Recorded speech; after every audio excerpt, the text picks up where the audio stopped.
Raiden Shogun has been out for a while now, so a lot of different compositions have been explored, and these are the top 5 most popular teams based on the latest Abyss usage data. But first, a quick word from today's sponsor. This video is sponsored by Girl Cafe Gun, a new live 2D action RPG that features a unique experience of shooting your enemies and running a virtual cafe. Use your squad of cute soldiers and unleash a barrage of bullets to melt your enemies away, while also not forgetting to dodge, but the game does provide convenient controls, so you'll have an easy time avoiding attacks and returning fire. What's also great is that you can switch between 3 different characters and combine their skills for various strategies. Besides fighting, you'll be busy running your own virtual cafe by adding new decorations and brewing different types of coffee, while also forming bonds with many lovely characters by offering them gifts, sharing moments, and enjoying some of the top voice acting performance. In fact, the game is full of exciting audio-visual experience, from combat effects to extremely detailed character interactions, so you can actually feel a personal connection to them. And there's no better time than to start playing now with this free gift code you can use to redeem awesome rewards and cultivate your cafe to the highest standards. Most important of all, you'll be supporting this channel big time and help with future videos,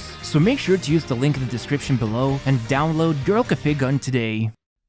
The first team is probably going to be the most surprising one on the list, because it's none other than Yoimiya leading the charge together with Raiden. What could go wrong when 2 characters with their own controversial pasts start working together? Well, as it turns out, the results are actually quite surprising thanks to the newly introduced Spectres into the current Abyss rotation, and the sustained damage also works really well against the dreadful mechanical array. And what's even cooler, causing overloads against these enemies isn't a big deal, since they won't get knockbacked, so even getting some elemental mastery on your Raiden's artifact rolls is going to be a happy accident. What's also great is that one of the biggest drawbacks with Yoimiya and other characters like Childe or Hu Tao, who rely on their elemental skills, is that once the cooldown starts ticking, this is the perfect time to bring in Raiden's sword mode and restart the rotation. Now, the most popular team composition consists of Zhongli and Xingqiu, which isn't a huge surprise, although it is quite important to note that Xingqiu has an expensive burst cost of 80, which is exactly what Raiden needs when building up her resolve, since the other 2 teammates aren't willing to put in the work. And when it comes to equipment, Engulfing Lightning and the Catch are the 2 most popular weapon choices for Raiden, but what's even more dominant is how many people are running the full set of Emblem of Severed Fate, so for a character that's considered complex, the equipment choices are pretty clear. And when looking at the rest of the teammates, Yoimiya's weapon choices are pretty slim, with people either opting in for Thundering Pulse or Rust, while the artifact set that's been getting the most attention is the Reminiscence 4-piece set, followed by its 2-set bonus combined with Crimson Witch, but it's clear you need the 4-set bonus if you have Thundering Pulse and want to maintain its passive. At least Zhongli, as always, is perfectly content with Black Tassel, Deathmatch, or Favonius Lance, while Archaic Petra 4-set remains as a top choice, which is especially great for helping to boost that Pyro Electro damage, but there are few percentages of players instead using a combination of 2-set Noblesse and Archaic Petra or Tenacity of Millelith. Finally, for the Bookworm, everyone seems to be fixated on using Sacrificial Sword on him, even when Raiden is here to help out with these energy issues. So if you don't have the sword, you can still use Favonius or even a more offensive weapon to increase his damage output. And as for artifacts, for better damage, it's a mix of 2 sets between Noblesse and Heart of Death, but Emblem of Severed Fate is a slight upgrade depending if you have good substats, but in reality, the other popular option is to actually use 4-piece Noblesse set. Honestly, none of this is surprising and just goes to show that even when you play a duo like Yoimiya and Raiden, the rest of the high-value teammates still bring in the same loadouts. Still, it's great to see both of these characters working together, and it just goes to show how much of an influence a change in the Abyss rotation can have for popular teams.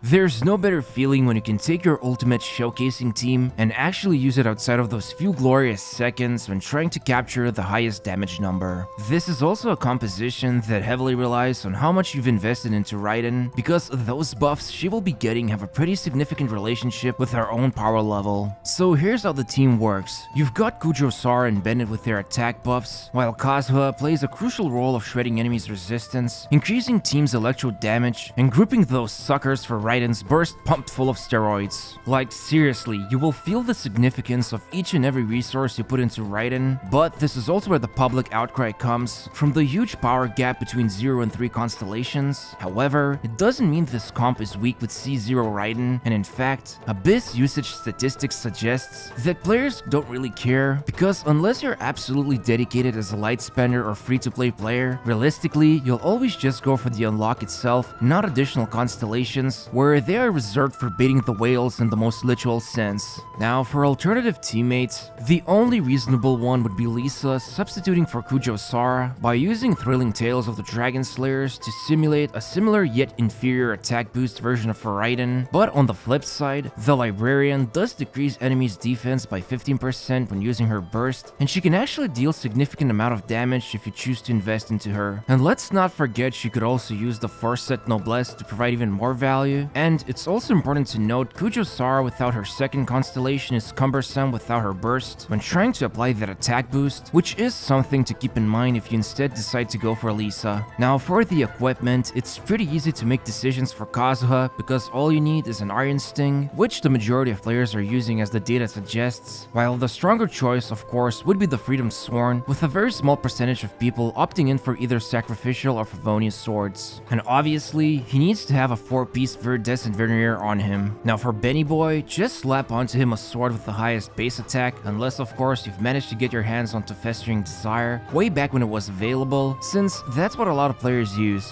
And as for Sara, she's in a very similar situation as Bennett. You want a bow with a high base attack, and as the statistics show, anyone who has Skyward Harp gives it to her, while her second option is Sacrificial Bow, mainly acting as a dumb stat stick which provides nice base attack and good energy recharge from the substat. Otherwise, it's Favonius Bow coming in third, which everyone has at least one copy of. Now, there is a choice that needs to be made, and that is the responsibility of who will be the bearer of Noblesse Artifacts set, since both Benny and Sara can fulfill this role. However, it does seem like the majority of people had decided to give Emblem of Severed Fate to Sara, while Benny does the whole thing with Noblesse, which kind of makes sense since in the rotation, he is the second one to go after Raiden's initial elemental skill. Either way, this is definitely a team that turns Raiden's sword mode into fun mode, from the amount of big numbers you'll see flying off in all directions.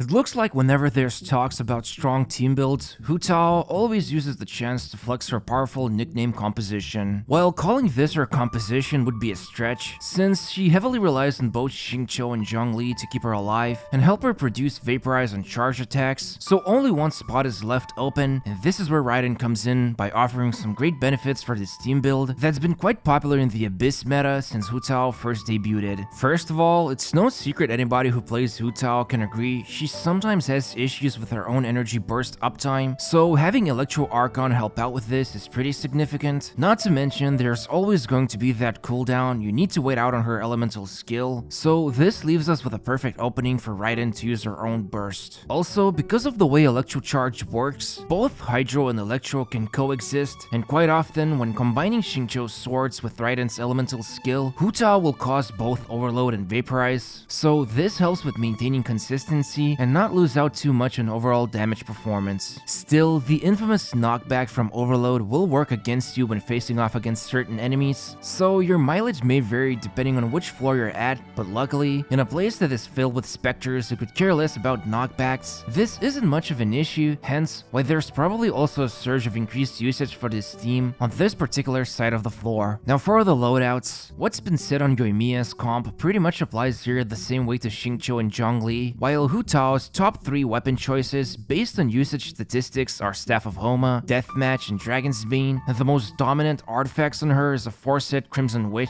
followed by a small percentage of people using 2-set combo of Wanderer's Troop and Crimson Witch, probably as a budget alternative. Keep in mind these are just popular picks, and you could still go for something like Blacklift Paul if you haven't got the other weapons. But that's pretty much it. It's a nice and simple composition that doesn't leave much room for alternative picks, unless some new character comes out with a great Hydro application or a beefy shield, or you could decide to kick out Raiden from the team and add someone else instead of her, but that would probably hurt A's feelings.